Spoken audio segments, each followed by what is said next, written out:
ಆಂಜನೇಯ ಇಬ್ರು ಅದನ್ನ ತಿನ್ಬೇಡ ಮತ್ತೇನು ಊಟನೇ ಬೇಡ. ಸುಮ್ಮನಿರ.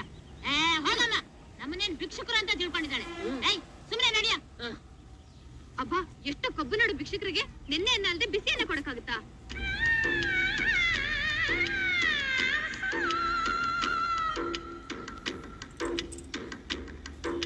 ಅಮ್ಮ ಅಮ್ಮ, ಅಲ್ಲಿ ಅಮ್ಮ ತಾಯಿ ಬರ್ತಿದೆ. 20 ಪೈಸೆ ಕೊಡಮ್ಮ, ನಾನೇ ಕೊಡ್ತೀನಿ. ತಗೋ ಅಮ್ಮ ತಾಯಿ, ತಗೋ. ಪಾಂಡು, ನಿನ್ನ ಮಾನ ಕಳಿಬೇಡುವ. ಅರೆ, ನಾನಾಗಮ್ಮ ಕಳೀಲಿ? ಅದನ್ನ ಮಾತ್ರ ಇದ್ರೆ ತಾನೆ ಕಳೆಯೋದು. ಹೋಗಿ ಹೋಗಿ ನಿನ್ ಕಟ್ಕೊಂಡ್ ಬಂದಲ್ಲ ನಾನು. ಅಮ್ಮ, ಇವನ್ ಕಾಲು ಹೊಳಿತು. ನಾವು ಕೇಳ್ದೇನೆ ಎಲ್ರು ಇಷ್ಟೊಂದು ಕೊಡ್ತಿದಾರಲ್ಲ, ಎಲ್ಲ ಕಡೆ ಅಮ್ಮ ತಾಯೇ ಅಂತ ಕೇಳ್ತಾ ಹೋದ್ರೆ ಎಷ್ಟು ದುಡ್ಡು ಸಿಗ್ಬೋದು. ನಮ್ ರಾಣಿ ಮದುವೆ ಖರ್ಚಿಗೂ ಆಗತ್ತೆ. ಸುಮ್ಮನೆ ನಡಿಯ. ಬನ್ನಿ ಅಮ್ಮ, ಬನ್ನಿ. ಹೊಸ ಸೀರೆ ಬಂದಿದೆ. ಹೋಗಿಮ್ಮ ಅಳಿಗೆ ನೋಡಿ ನೋಡಿ.